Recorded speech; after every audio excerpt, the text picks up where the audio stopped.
6th October 2023 నాడు లిఖితపూర్వం లేఖ వచ్చింది ట్రిబ్యునల్కి జస్టిస్ బ్రిజేష్ కుమార్ గారికి. నువ్వు దీన్ని పరిశీలించు, సెక్షన్ 3 కింద ఇన్వోక్ చేస్తాము, నువ్వు ఈ ట్రిబ్యునలే సెక్షన్ 3 కింద పనిచేస్తుందని చెప్పి కూడా మరి కేంద్ర ప్రభుత్వము ఇచ్చింది, ఆర్డర్ ఇచ్చింది. అది విచారణ జరుగుతుంది. ఆనాటి మరి ట్రిబ్యునల్లో వాదనలు చేసినటువంటి న్యాయవాదులు, మరి ఇప్పుడు ఈ ప్రభుత్వం కొత్త ప్రభుత్వం చేసేటువంటి న్యాయవాదులు అదే విషయాన్ని ఆడ ప్రస్తావిస్తున్నారు. ఏం చెప్తున్నారు? Section 89 AP state reorganisation act కింద సెక్షన్ 89 కింద మేము ఎవిడెన్స్ ఇచ్చినాం, తెలంగాణ రాష్ట్ర ప్రభుత్వం తర్వాత అన్ని విషయాలు చెప్పినాం. మా క్యాచ్మెంట్ ఎంత ఉన్నది, కృష్ణా నది పరివాహ ప్రాంతం, అంటే కృష్ణా నదిలో తెలంగాణ ప్రాంతం నుంచి వచ్చి నీళ్లు దాంట్లో జమ అయితే నదిలోకి వచ్చేటువంటి నీళ్లు పరివాహ ప్రాంతం అంటాం. ఆ పరివాహ ప్రాంతానికి వచ్చినటువంటి క్యాచ్మెంట్ ఏరియా ఇంత ఉన్నది. ఇప్పుడు కొత్తగా ఏర్పడ్డ ఆంధ్రప్రదేశ్ సరిహద్దుల్లో ఇంత ఉన్నది, మరి మా వాటా ఇంత అని చెప్పి మనం చాలా గట్టిగా సెక్షన్ 89 కింద ఇదివరకు చేసినటువంటి వాదనలే వాటినే సెక్షన్ 3 కింద కూడా మీరు చూసుకోవచ్చు అని చెప్పి కూడా చెప్పినాం. ఆనాడు జగన్మోహన్ రెడ్డి ప్రభుత్వం, ఈనాడి చంద్రబాబు నాయుడు గారి ప్రభుత్వం, రెండు ప్రభుత్వాలు కూడా దీనిపైన సుప్రీంకోర్టులో కేసులు వేసినాయి. ఆ ప్రభుత్వం వేసింది, ఈ ప్రభుత్వం దాన్ని పట్టుకొని వాదిస్తున్నది. సుప్రీంకోర్టు చాలా స్పష్టంగా చెప్పింది, సెక్షన్ 3 కింద మీరు విచారణలో పాల్గొనండి అని చెప్పి కూడా ఆర్డర్ ఇచ్చింది.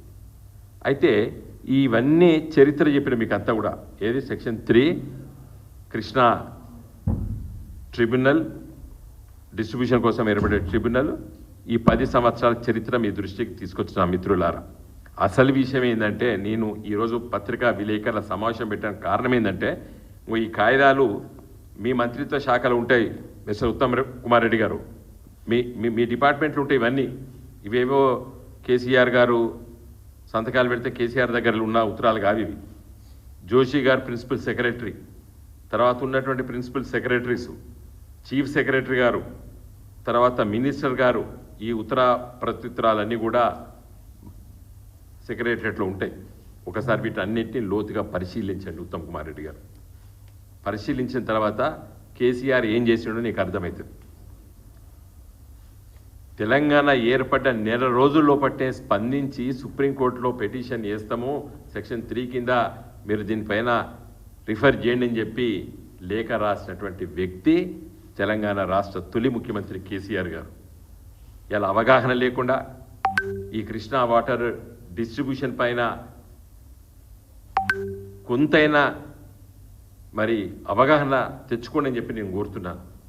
నోట్లకు వస్తున్నాయి పదాలు దూషించాలని, కానీ ఇంకా ఉత్తమ్ కుమార్ రెడ్డి గారు అన్నాడు మరి నోట్లకు వచ్చింది ఆపిన.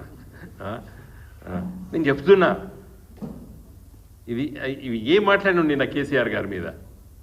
సెక్షన్ 3 వితిన్ 1 month తెలంగాణ ఏర్పడ్డ కేసీఆర్ ముఖ్యమంత్రిగా పదవి బాధ్యతలు చేపట్టినటువంటి తొలి రోజుల్లో లేఖ రాసినాం. సెక్షన్ 3 కింద ఇంటర్ వాటర్ డిస్ప్యూట్ మళ్ళీ 4 రాష్ట్రాలకు పంచాలి, 3 రాష్ట్రాలకు కాదని చెప్పినాం. ఉమాభారతి గారు ఆర్డర్ మీద సంతకం పెట్టింది. తెల్లారి మహారాష్ట్ర, కర్ణాటక ఎంపీలు, అన్ని పార్టీల ఎంపీలు, అధికార పక్షం, ప్రతిపక్షాలు అన్నీ కలిసి మమ్మల్ని వ్యతిరేకించిన పార్లమెంట్లో గయ్యమని లేసేను మా మీదికి. మేము గురికిన నేను ఆ రోజు, come on you watch the videos. Telangana పట్ల సంపూర్ణంగా అర్థం చేసుకున్న పార్టీ ఏది ఉందంటే అది కాంగ్రెస్ పార్టీ.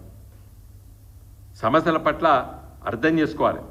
నేను అందుకే చివరిగా నా లేఖలో రాసిన నేను, let us work collectively towards the safeguarding Telangana's rightful share and ensure the state's progress remains our priority.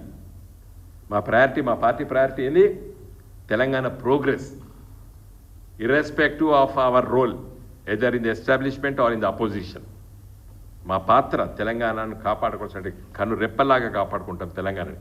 మాకు తెలియదు అంట నువ్వు సెక్షన్ 3 మీద కృష్ణా వాటర్ డిస్ప్యూట్ తెలియదు అంటారా మీరు. నేను ఇంకొకటి అన్నారు, ఏది ఆంధ్రప్రదేశ్కు ఎట్లా ఒప్పుకున్నావు, ఏది 299:512 TMC నీళ్లను ఎట్లా ఒప్పుకున్నావు అని అంటారు. That was only for the first year అని కూడా చెప్పినాం. ఆ రోజు మినిట్స్ రాసినాం. మినిట్స్ చదువు. ఎందుకంటే కొత్త రాష్ట్రం ఏర్పడ్డది, నీ ప్రాజెక్టులే లేవు, తెలంగాణ కట్టలేదు. ఇలా పాలమూరు ఎత్తిపోతల పథకం ఇలా దానికి నిర్మించడానికి కేటాయింపుల కోసం కొట్లాడుతున్నాం మనం. ఇప్పుడు ఆ రోజు సముద్ర పాలయ్యే నీళ్లు వాడుకోండి అని చెప్పినాం. అదేదో పెద్ద ఆరోపణ చేసి ఈ బీజేపీ వాళ్ళకు కాంగ్రెస్ వాళ్ళకు కొంత అయినటువంటి జ్ఞానం కూడా లేదు ఈ కృష్ణా నదీ జలాల పంపకం పైన. కమాండ్ డిబేట్ రండి, రేపు నేను 7 వస్తాం, డిస్కస్ చేద్దాం. నేను ఇవన్నీ చెప్తున్నా కదా, ఇన్ని కాయిదాలు మీ ముందు పెడుతున్నా. నేను మొదటి రోజు నుండి కేసీఆర్ గారి నాయకత్వాన ఇక్కడ రాష్ట్ర ప్రభుత్వం, అక్కడ పార్లమెంట్లో మేము, ఇరిగేషన్ డిపార్ట్మెంటు పార్లమెంట్లో వాళ్ళ మినిస్టర్ గారి కార్యాలయం చూడండి, లేకపోతే అక్కడ ఉన్నటువంటి సెక్రటరీలో పోయి అడగండి. ఎన్ని వందల సార్లు పోయినాం. అక్కడ ఢిల్లీలో ప్రెస్ మిత్రులను అడగండి, మీరు మీడియా మిత్రులను అడగండి. మేము పోతుంటే ఎన్నిసార్లు వచ్చిండ్రు. ఉమా భారతి గారు, నితిన్ గడ్కరీ గారు, షెకావత్ గారు, కొన్ని సందర్భాల్లో ప్రధానమంత్రి కార్యాలయం. కాబట్టి ఉత్తమ్ కుమార్ రెడ్డి గారికి లేఖతో పాటు ఇవన్నీ కూడా నేను ఇప్పుడే సంతకం పెట్టినా ఇక్కడనే మీ ముందు. ఇది నేను ఇప్పుడు వాళ్ళ సెక్రటరియట్కి సండే కదా, రేపు పొద్దున 10:30కి వాళ్ళ ఆఫీస్లో ఇచ్చేస్తాం. ఇది తర్వాత మీకు అందరు కూడా సాఫ్ట్ కాపీస్ ఇస్తాం. నేను కోరేది ఏంటంటే మిత్రులారా, ఈ విషయాల పట్ల, వాళ్ళు చేసేటువంటి ఆరోపణల పట్ల సవివరంగా మేము ఇచ్చినప్పుడు కూడా అదే స్థాయిలో మీరు దీన్ని ప్రచారం చేయాలని చెప్పి నేను కోరుతున్నాను. ఎందుకంటే ప్రజానీకం, నిన్న నేను ఎన్ఆర్ఐ మా పార్టీ సెల్ లండన్లో వాళ్ళు మాట్లాడితే వాళ్ళు అడిగిండ్రు ఇవన్నీ. ఏందన్నా మరి మనం సెక్షన్ 3 కింద మీరు ఏం చేసిండ్రు, మనం